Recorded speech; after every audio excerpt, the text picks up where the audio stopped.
चलो question number 1 तुमच्या स्क्रीनवरती आहे. एका खुर्चीची विक्री किंमत 1650 रुपये आहे. ठीक आहे. एका खुर्चीची विक्री किंमत दिली आपल्याला किती येते 1650 रुपये असून यामुळे दुकानदारास 10% नफा होतो. तर खुर्चीची मूळ किंमत किती? मी तुम्हाला काल सांगितलं होतं. काय सांगितलं होतं? नंबर लाईनवरती विचार करा. ओके. एका वस्तूची मूळ किंमत कुठे आहे? इथं आहे. ती किती असते? नेहमी 100% असते. त्याला किती घ्यायचं? 100%. 1650 रुपयाला विकले, याचा अर्थ 1650 रुपयाला विकल्याच्या नंतर त्याला दुकानदारास 10% नफा झालेला आहे. मग ती विक्री किंमत किती असते? विक्री किंमत किती असते? 110% असते. आणि ही 110% किंमत किती म्हणून सांगितलं? 1650 रुपये सांगितलेलं आहे. ओके. तर आपल्याला काय विचारलं? खुर्चीची मूळ किंमत. खुर्चीची मूळ किंमत म्हणजे खरेदी किंमत. म्हणजेच आपण असं म्हणू शकतो 1650 रुपये म्हणजे 110% होतात, तर 100% बरोबर किती? हे या क्वेश्चनचं सोल्युशन आहे. बस एवढंच. कालच्या गोष्टी व्यवस्थित समजल्या असतील तर बघा, 1650 रुपयाला वस्तू विकल्यामुळे 10% नफा होतो.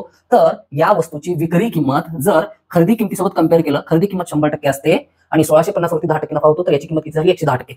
आपल्याला किती टक्के काढायचं? किती टक्के काढतात? आपल्याला मूळ किंमत काढायला आपण काय काढू? 100% काढू. काय करू? 100%. क्रॉस मल्टिप्लिकेशन करू.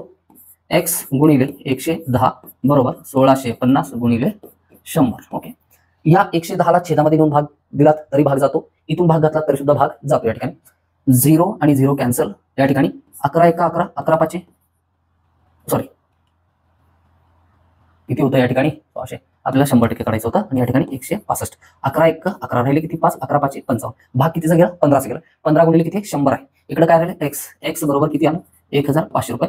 तर त्या वस्तूची मूळ किंमत, त्या खुर्चीची मूळ किंमत किती आली? 1500 रुपये हे आलेलं आहे. हे आहे ऑप्शन नंबर फर्स्ट या प्रश्नाचं उत्तर.